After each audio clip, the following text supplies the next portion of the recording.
The furry fandom isn't exactly a very well-known phenomenon. And because of that, most people don't actually know what the fandom is all about. The only thing they have to go off of is whatever they hear about it, which is whatever the news or other media tells them about furries. And they're not exactly the most accurate sources of information.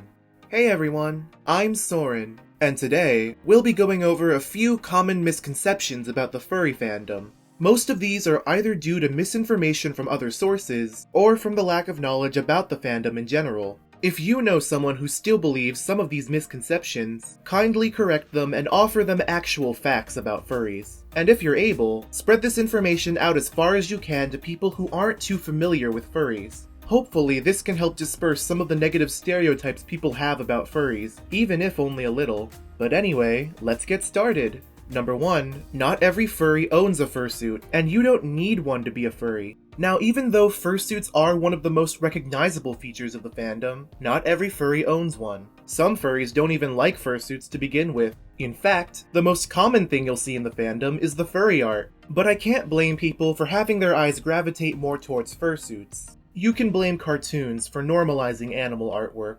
But in any case, owning a fursuit is not at all necessary to be considered a furry, and just wanting to be a furry is enough.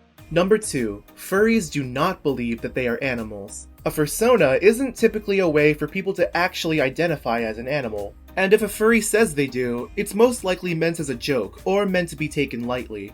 Actually, this is an entirely different group of people altogether, those being Therians. Therians are people who identify in some way as an animal that has existed on Earth. Furries, on the other hand, are merely people who share an interest in anthropomorphic animals. While there may be some people who overlap between these two groups, being one does not automatically make you the other. Number 3, all furries are not socially awkward.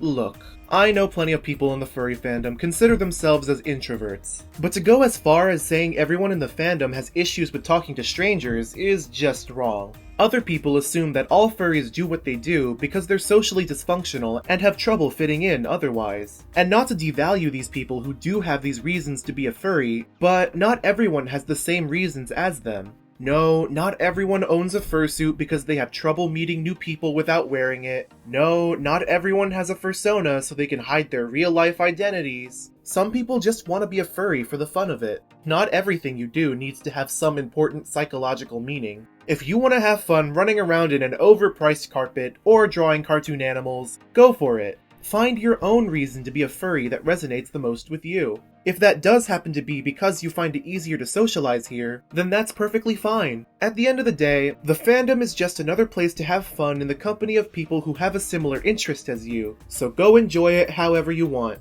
Number 4, you don't have to be an adult to be a furry. The younger generations of furries are the future of the fandom, and gatekeeping them from what the fandom has to offer will only hurt the community in the long run. Being a young furry doesn't make them any less of a member of the fandom. Granted, there are some things we should restrict minors from having access to, such as certain not safe for work parts and anything else too mature for them. But other than that, young furries are free to enjoy being full-fledged members of the fandom. Number 5. Being a furry is not a purely sexual thing.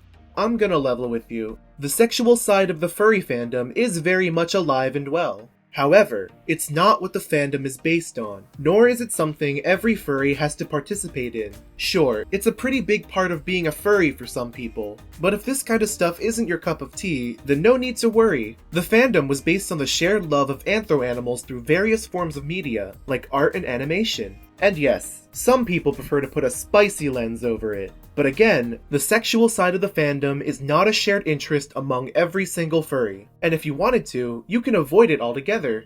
I know that these common misconceptions are some of the first things that come to mind when people think about furries, and they can really hurt the members of the furry community by putting the fandom in a bad light. But now that you know this information, I hope you can spread it around to anyone who thinks negatively about furries, since that disdain for furries could just be from the genuine lack of information, unless they're a troll. And in that case, there's no use in arguing with internet trolls.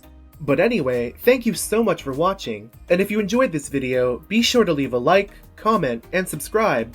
But until next time, see ya!